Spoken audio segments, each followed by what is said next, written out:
Hi guys.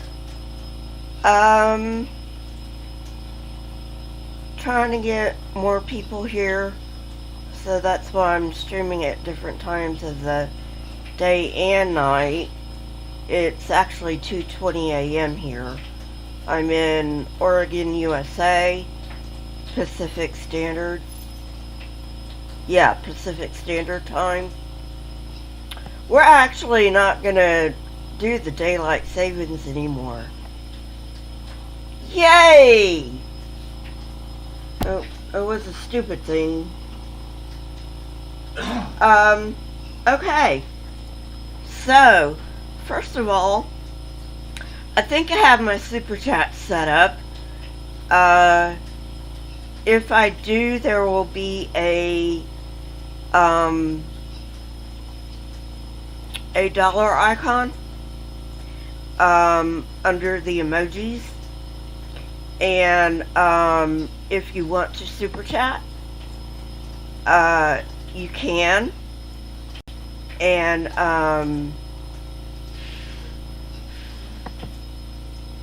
I will read all super chats. So if you want to make me say anything, just give me a super chat. If I don't have my super chat set up, let me know and I'll see what I can do about it. YouTube just gave me the option to super chat not too long ago, so I don't quite know if I've got it set up. Anyway, so first things first, comment of the week.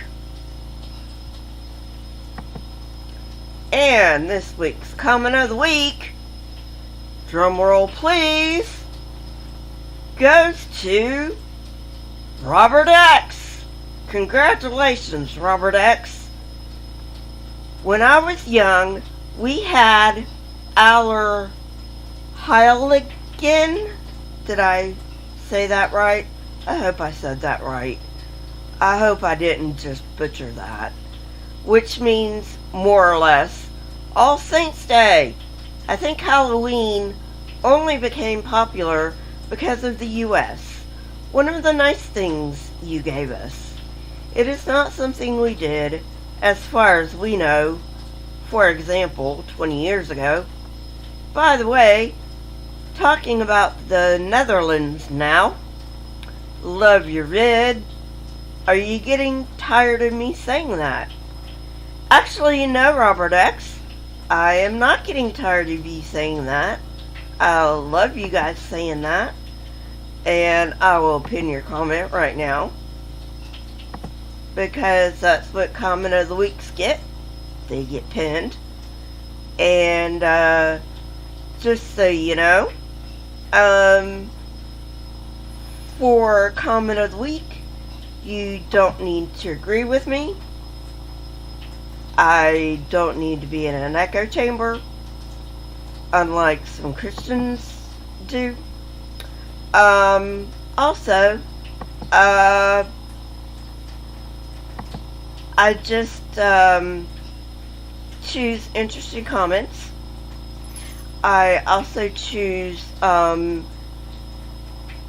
comments that contain something I may not have known. Robert, I didn't even know you were in the Netherlands, so good for you.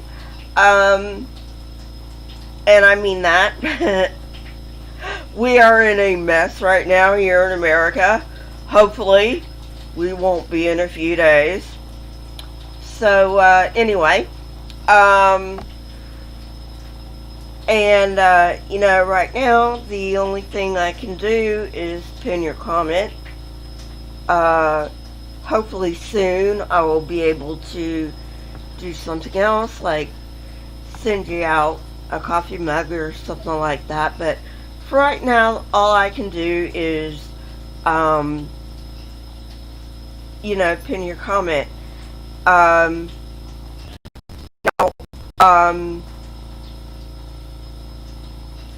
Uh, for me to choose your comment, you need to comment on one of my edited videos. That is how you get put into the pot for the comment of the week. Excuse me. And if you would like me to do something more than to pin your comment, such as send you out a coffee mug,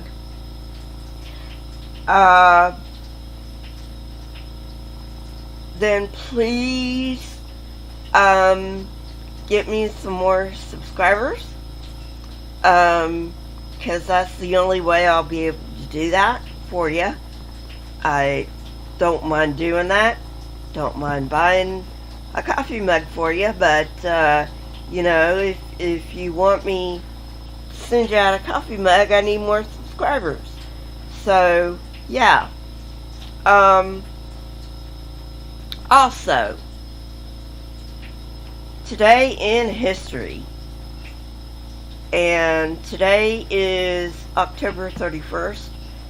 Happy Halloween, everyone. Happy Samhain for my Wiccan friends. Sorry about that. Got a bit of a cold.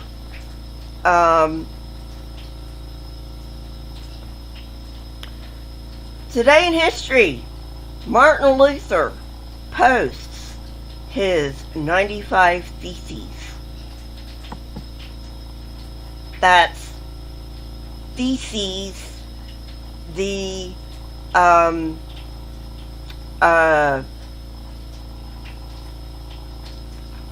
plural of thesis, not feces. Trying to be a little funny there. On October 31st, 1517, legend has it that the priest and scholar Martin Luther approached the door of the Castle Church in Wittenberg, Germany, and nailed a piece of paper to it containing the 95 revolutionary opinions that would begin the Protestant Reformation. In his theses, Luther condemned the excesses and corruption of the Roman Catholic Church, especially the papal practice of asking payment, called indulgences, for the forgiveness of sins. At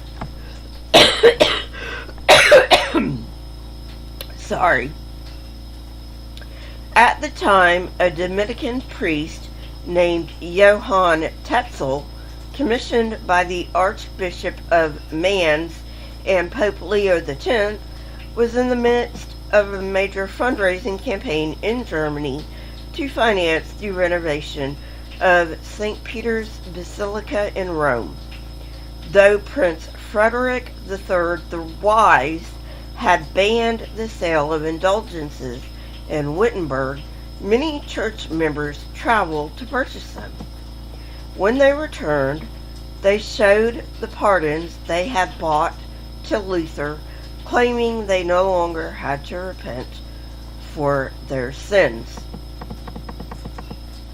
Luther's frustration with this practice led him to write the 95 Theses, which were quickly snapped up, translated from Latin into German, and distributed widely.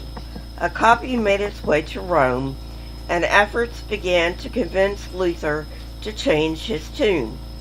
He refused to keep silent, however, and in 1521, Pope Leo X formally excommunicated Luther from the Catholic Church.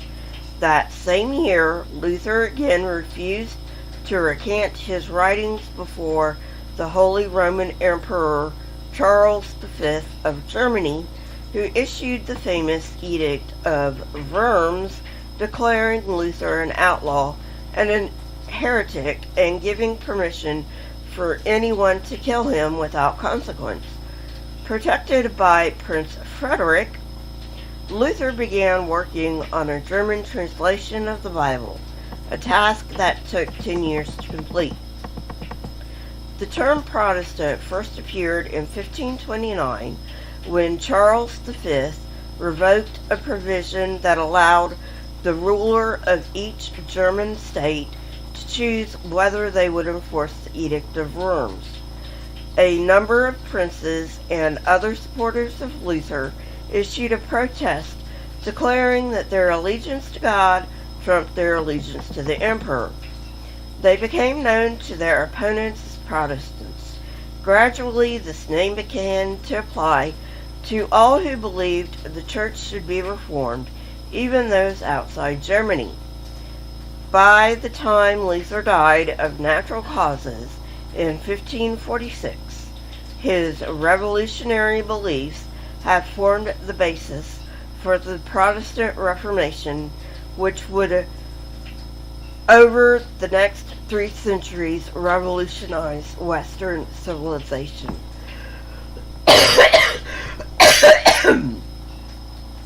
Sorry about that.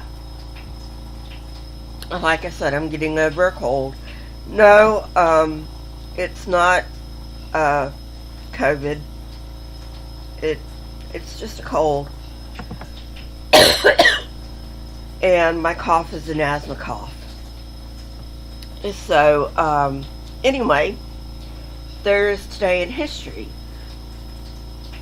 So, today, getting on to today's topic.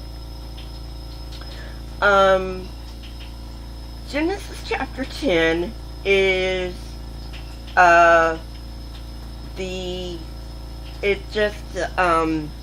is genealogy. And like I said, I'm not going to do genealogy.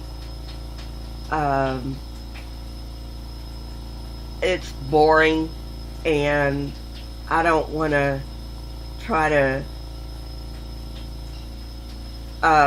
pronounce all the names. So we're going on to Genesis chapter 11, Tower of Babel, or if you will, Babel. But I'm American, and we say Tower of Babel. Verse 1. Now the whole world had one language and a common speech. As people moved eastward, they found a plain in Shinar and settled there. They said to each other, "Come, let's make bricks and bake them thoroughly." They used brick instead of stone and tar for mortar. Then they said, "Come, let us build ourselves a city with a tower that reaches to the heavens, so that we may make a name for ourselves. Otherwise we will be scattered over the face of the whole earth." But the Lord came down to see the city and the tower the people were building. The Lord said, "If as one people speaking the same language they have begun to do this, then nothing they plan to do will be impossible for them. Come, let us go down and confuse their language, so they will not understand each other."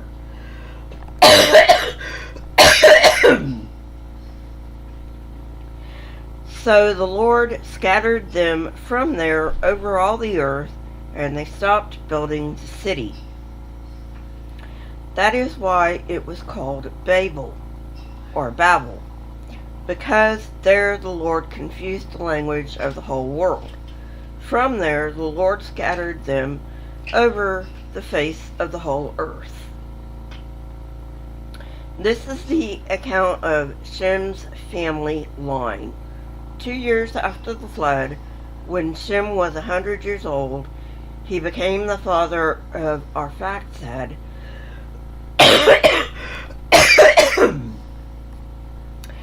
And after he became the father of Arphaxad,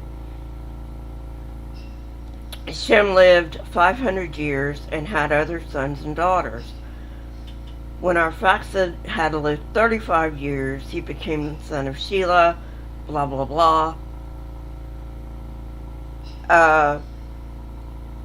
Going down to verse 21,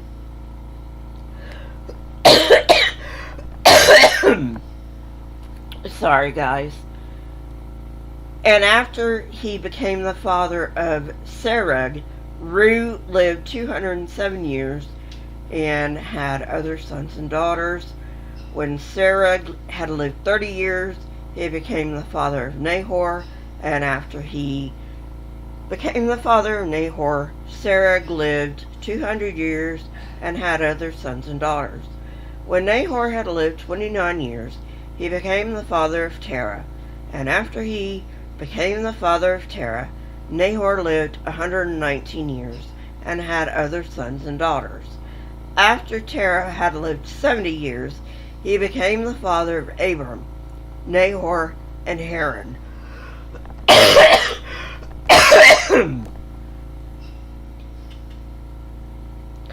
This is the account of Terah's family line. Terah became the father of Abram, Nahor, and Haran became the father of Lot. While his father Terah was still alive, Haran died in Ur of the Chaldeans in the land of his birth. Abram and Nahor both married. The name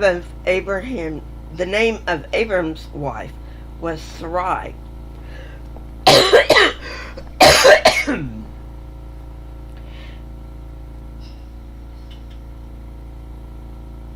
And the name of Nahor's wife was Milcah. She was the daughter of Haran, the father of both Milcah and Iscah. Now Sarai was childless because she was not able to conceive. Like, duh. Thank you very much for telling us why she was childless. Like, that's the only reason she would be childless at that time. It's not like they had birth control back then.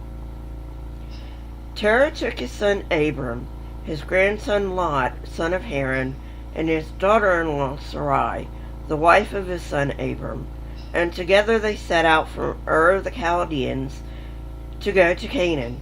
But when they came to Haran, they settled there. Terah lived 205 years, and he died in Haran. And that is the end of chapter 11. And of course, I'm going to give you some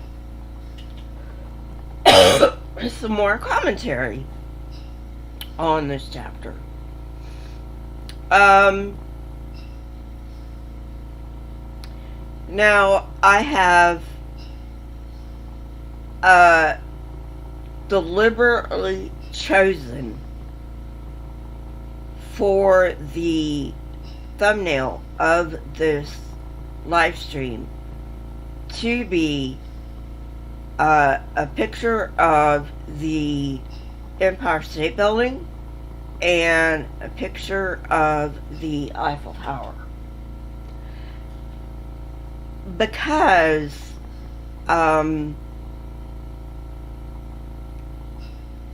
I'm not even sure the Tower of Babel exists.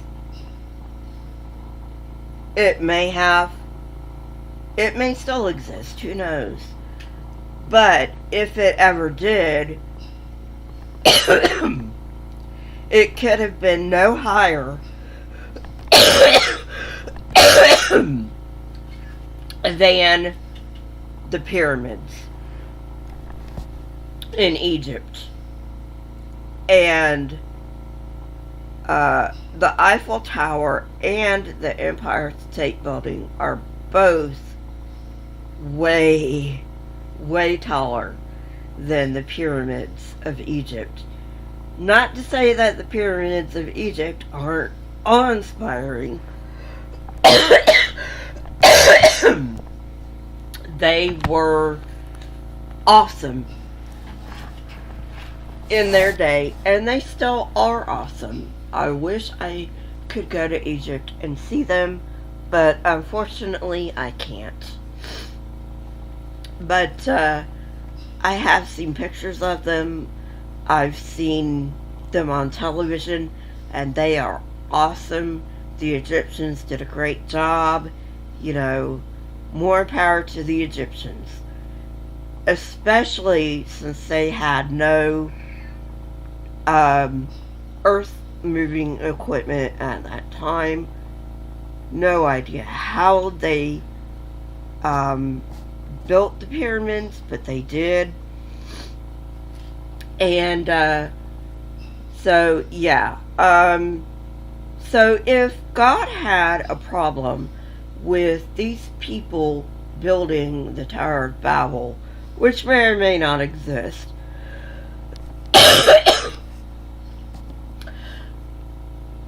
why didn't he have a problem with the Parisians building the Eiffel Tower? And why didn't he have a problem with the Americans building the Empire State Building? It doesn't make any sense. Now, you know that I am an atheist. I'm actually an agnostic. I don't believe, I certainly don't believe the God of the Bible exists. But I don't know if another God exists or not. And I'm fine with that, because I don't really care. And, you know, but you have to wonder about these things. You know, if God was so,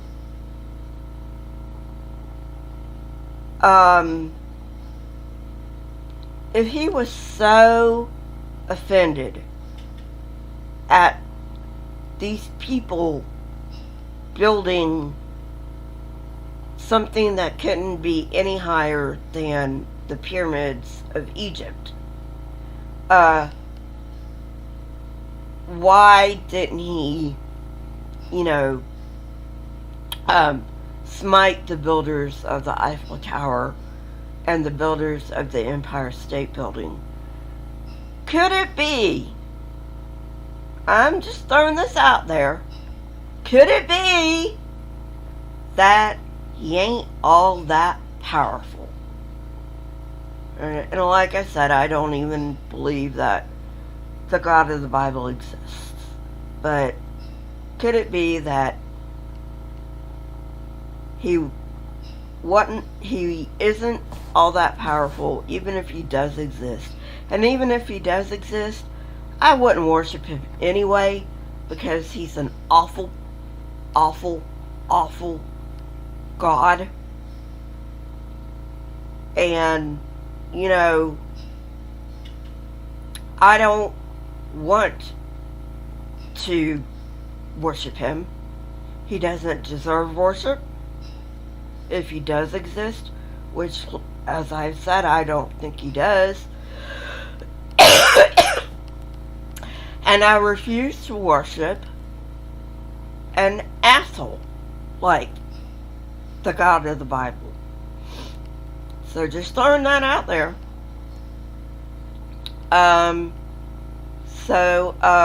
Anyway, Robert X, congratulations for getting the comment of the week. And like I said, if you guys want me to be able to do something more than just pin your comment, that comment, by the way, was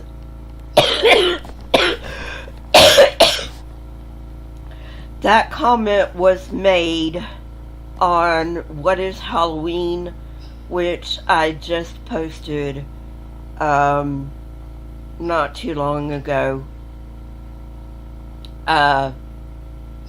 on either October 30th or October 31st, depending on where you are in the world. So, so if you would like me to be able to do something more, like send you out a coffee mug, please do get me some more subscribers, get my name out there, also let me know in the comments if my super chats are on, because it doesn't let me know from here if my super chats are on. So that's another thing. And also, I'm still trying to figure out Patreon. I will let you know when I get it set up, and I will have reward tiers when I do get on Patreon. So that is coming. So just be on the lookout for that. And you know, with my dad right now, I'm not quite sure how it's gonna go with me getting set up on Patreon, or how long it's gonna take for me to get set up on Patreon with his health the way it is. But I am, you know, going to be setting that up, so be on the lookout for that. Also, if you have any requests,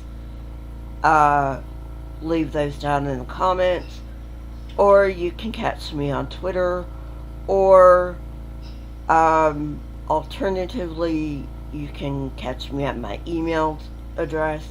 I'm not on Discord that much, to tell you the honest truth.